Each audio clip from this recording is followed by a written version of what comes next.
دن کے 11 بجے ہیں۔ السلام علیکم۔ یہ ریڈیو پاکستان ہے۔ مدثرہ اطہر سے خبریں سنیے۔ اہم خبروں کا خلاصہ۔ نائب وزیر اعظم آسیان ریجنل فورم کے وزارتی اجلاس میں پاکستان کے وفد کی قیادت کے لیے منیلا میں ہیں۔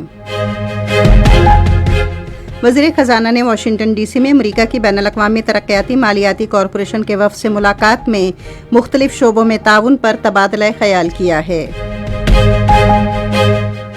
پاکستان اور ایران نے انسداد دہشت گردی، منشیات کے خاتمے اور انسانی اسمگلنگ کی روک تھام میں تعاون بڑھانے پر اتفاق کیا ہے۔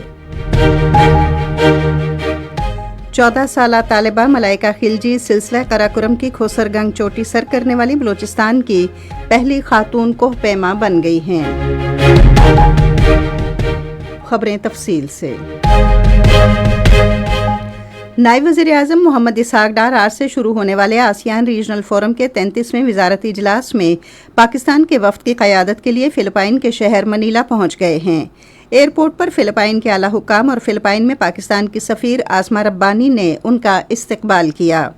نائب وزیر اعظم آسیان ریجنل فورم کے وزارتی اجلاس میں ایشیا بحر الکاہل کے خطے کے سیاسی اور سیکیورٹی امور پر ہونے والی بات چیت میں حصہ لیں گے۔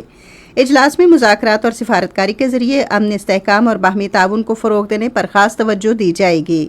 اسحاق ڈار اجلاس کے موقع پر فلپائن کے اپنے ہم منصب اور دیگر شریک اہم شخصیات سے بھی دو طرفہ ملاقاتیں کریں گے۔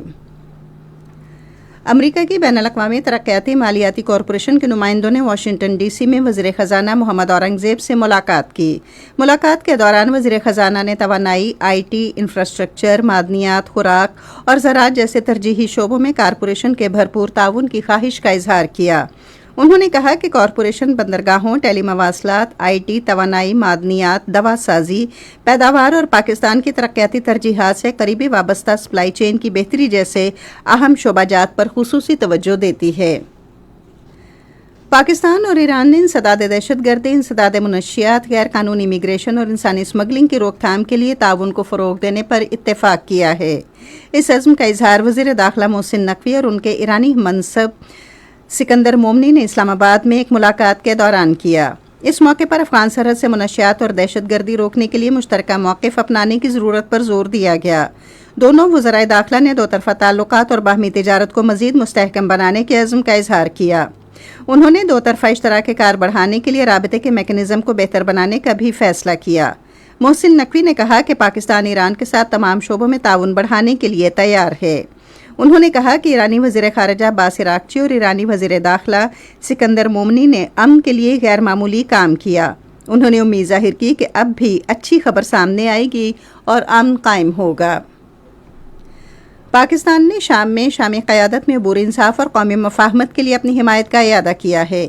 اس حمایت کا اظہار اقوام متحدہ میں پاکستان کے مستقل مندوب عاصم افتخار احمد نے عرب جمہوریہ شام میں عبور انصاف اور لاپتہ افراد سے متعلق عاریہ فارمولہ اجلاس سے خطاب کرتے ہوئے کیا۔ انہوں نے اس بات پر زور دیا کہ عبور انصاف قومی مفاہمت کے فروغ، باہمی اعتماد کی بحالی، سماجی ہم آہنگی کو مضبوط بنانے اور متاثرین اور ان کے اہل خانہ کی جائز توقعات پوری کرنے کے لیے ناگزیر ہے۔ سعودی وزیر خارجہ شہزادہ فیصل بن فرحان نے یورپی یونین کے اپنے ہم منصب جوز مینوئل الباریس اور اٹلی کے نائب وزیر اعظم اینتونیو تاجانی سے ٹیلی فون پر بات چیت کی۔ بات چیت میں تازہ ترین صورتحال پر تبادلہ خیال کیا گیا۔ انہوں نے حوثی ملیشیا کے دہشت گرد حملوں کی مذمت کی جس میں سعودی عرب کے جنوبی علاقے کو نشانہ بنایا گیا۔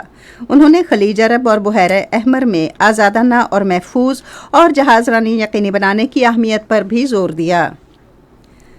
امریکہ نے ایران کے بحران کے خاتمے کے لیے مذاکرات پر آمادگی کا اظہار کیا ہے۔ امریکی وزیر خارجہ مارکو روبیو نے آج منیلا میں جنوب مشرقی ایشیائی ممالک کے وزرائے خارجہ کے اجلاس میں کہا کہ امریکہ اب بھی مذاکرات کے لیے تیار ہے۔ انہوں نے کہا کہ امریکہ ہمیشہ سفارتکاری پر یقین رکھتا ہے اور اگر ایران سنجیدہ ہے تو ہم بھی سنجیدہ ہیں۔ بلوچستان کی 14 سالہ طالبہ ملائکہ خلجی نے کھوسر گنگ قراقرم سلسلے کی چوٹی سر کرنے والی صوبے کی پہلی خاتون کو پیما ہونے کا اعزاز حاصل کر لیا۔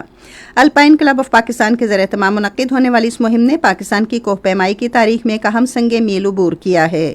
چوٹی سر کرنے کے بعد ملائکہ نے پاکستان کا سبز ہلالی پرچم لہرایا جو وطن سے ان کی محبت اور پاکستانی نوجوانوں کے عزم و حوصلے کی علامت ہے۔ پاکستان اور جنوبی افریقہ کی 19 سال سے کم عمر خواتین ٹیموں کے درمیان 5 T20 میچوں کی سیریز کا چوتھا میچ آج کراچی میں کھیلا جائے گا۔ میچ شام 7 بجے شروع ہوگا۔ جنوبی افریقہ کو سیریز میں 2-1 کی برتری حاصل ہے۔ خبریں ختم ہوئی۔ مزید خبروں اور تجزیوں کے لیے ہماری ویب سائٹ ہے radio.gov.pk اور فیس بک کے link radio Pakistan news official پر براہ راست ویڈیو سٹریمنگ بھی ملاحظہ کیجیے۔